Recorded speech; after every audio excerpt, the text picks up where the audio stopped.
The Face Shop Oil Control Water Cushion, All Proof, Moist. It has SPF 50 plus PA+++. Ito yung box.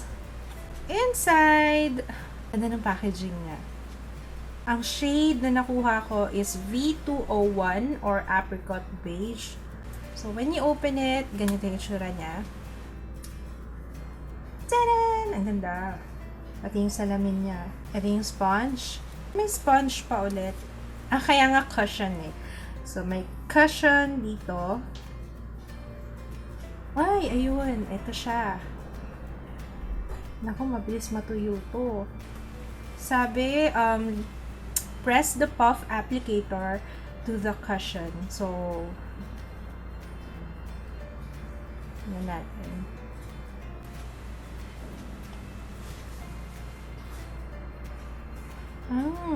Para siyang cream, pero nandun siya mismo sa cushion. Oh my gosh. Parang ang puti sa akin ito. Oh my. Anyway, gawa na lang natin ang paraan later. So light! Ang puti niya sa akin. Ito kasi galing siya sa BDJ box, kaya hindi ko talaga napili yung shade. Magawa ko kaya ng paraan to. Obvious na obvious mo puti sa akin tong shade na to. Para lang siyang BB cream, pero nasa cushion. So, siguro ang pinaka-purpose niya, para manipis lang yung application, hindi ka masosobrahan. I think yun yung purpose ng cushion talaga. Hindi siya sticky.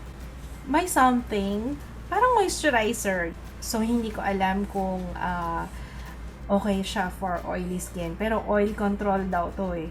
Ngayon pa lang parang mas shiny tong part na to kesa dito. Pero shiny na hindi shiny na masagwa. Glowy rather. Apply ko na siya on the rest of my face. Ay, wait lang. Hindi ko nasabi yung coverage. Coverage, very light. Na-even out lang niya yung skin tone ko, pero yung blemishes ko, nakikita ko pa here. Ayan. Yung melasma ko.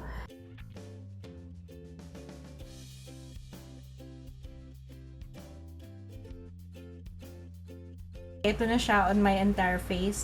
It would have been better kung kuha ko yung talagang right shade for me. Pero i-test out na lang natin siya kung how it will perform sa weather natin, on my oily face, kung gaano katagal, o kung talagang oil control siya. Hindi ko alam kung naremedyohan ko yung pagiging maputi niya kasi maputi kanina, diba? Pero mukhang medyo, na ngayon, nasolusyonan ko naman siya. Naglagay lang ako ng matte bronzer.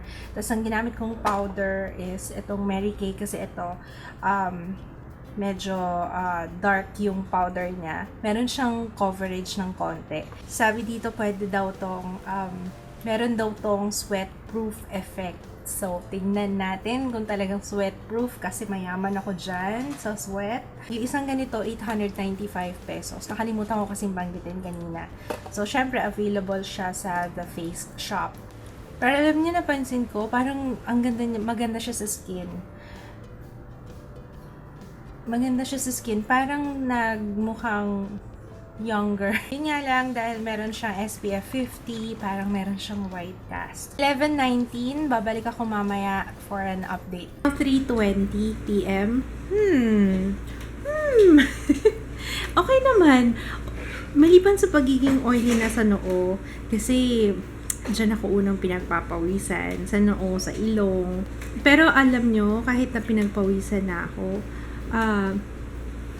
andun pa rin yung nakikita ko pa rin yung foundation sa skin ko, which is a good thing. So, mukhang totoo yung sweat-proof na sinasabi. Pero, ilang oras pa lang naman yung nakalipas. Okay naman, mukhang healthy yung skin ko. Hindi naman ako mukhang ngarag, kahit ngarag talaga. Sa tingin ko, hindi muna ako mag-blot kasi ganito itsura ko kay Rebels pa to para sa akin. So, I will be back later for I think my last update na. 11:02, 12 oras na yung nakalipas. Alam nyo, I like it. Kasi ang ganda ng skin ko. Parang hindi ko skin. 12 hours na yung nakalipas, tapos hindi ako nag-blot kahit isang beses. Talagang expected ko na marami ng, or shiny talaga yung face ko. Pero, it still looks good. Alam nyo, shiny siya. Doon pa rin sa area na to, sa noo, tsaka sa nose. Pero, the rest of my face, okay. Magbablot lang muna ako.